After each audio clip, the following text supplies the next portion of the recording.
Thousands of farmers who were promised financial help after the devastating floods of last winter, you may remember, they say they still haven't been paid.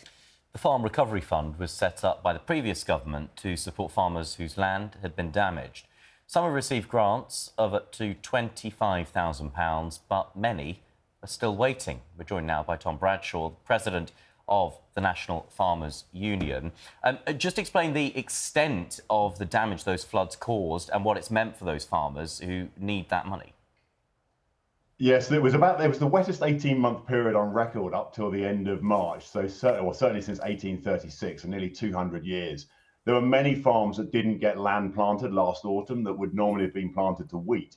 But then the wet period continued right the way through the winter and into the spring. And it was still very wet at the end of March and through into April. And there were many areas of the country that didn't get planted with any crops at all. And that means that those farms didn't get any cash flow, any income from that land for the whole 12-month period. It was also an incredibly difficult lambing period with those that were lambing outside. Normally the weather's better by April, but unfortunately it was very difficult during that lambing period because the weather continued to be very wet. So there's been some real financial losses experienced by those farmers, but they've also had to spend a lot of money getting that land ready to grow next year's crop. And they still haven't received any of those grants from the government that were promised. Initially, back in January, they launched the scheme. Then it was May, just before the election, they expanded the scheme from just under 1,000 farmers that would have been eligible to now some 8,000 to 10,000 farmers. And those farms are desperately waiting to try and get that money into their businesses because they're already spending ahead of the crop they're preparing to plant for next season.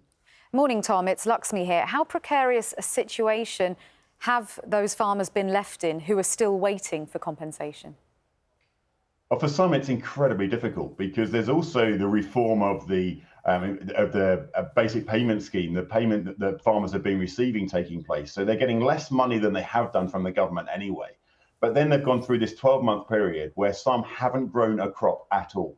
Now, if you can imagine not going to work and not earning any money for that 12-month period, for a lot of those farms, a lot of that land, that's the situation they find themselves in, that they just haven't been able to receive any income. So it really is incredibly challenging. And they now need that grant scheme from the government to pay out because they're already spending money preparing for next year. So it's no exaggeration to say that many farm businesses are facing an existential cash flow crisis. And they really do desperately need that money to come in. And just joining the dots a little bit further along, the level of the devastation that we're seeing on screen now, what does this mean for our food supply in the shops and potentially the prices that we pay for the things these farmers grow? Exactly that. It means that we're going to be much more reliant on imports. Now, this wet weather happened right the way across Northern Europe. So Europe itself is having one of the lowest wheat harvests for many decades because there was a lack of planting right the way across those Northern European countries.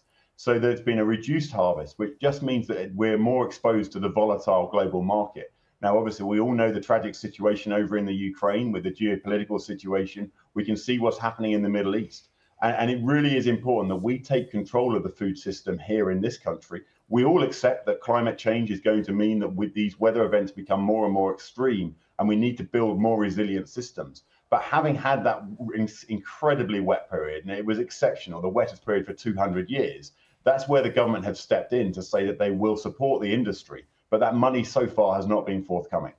And Tom, DEFRA says that further information on the scheme will be provided in due course, and also says that Labour says it will honour the Conservative government scheme. Does that give you much in the way of reassurance? It gives some reassurance, but we've already been waiting since the scheme was announced early in January. So how much longer can it take to get this money out to those farms? As I say, they're already spending the money, repairing the damage to their farms. Many had culverts washed away. And they're already spending that money, and they desperately need it to hit their bank accounts from the government to enable them to get through to next year's harvest. So there's some reassurance there, and I recognise that politically this is challenging with when the election fell. But we now need to get that money out to farm businesses as quickly as possible to make sure that they're able to continue producing the country's food for next year. Tom Bradshaw, NFU President, thank you.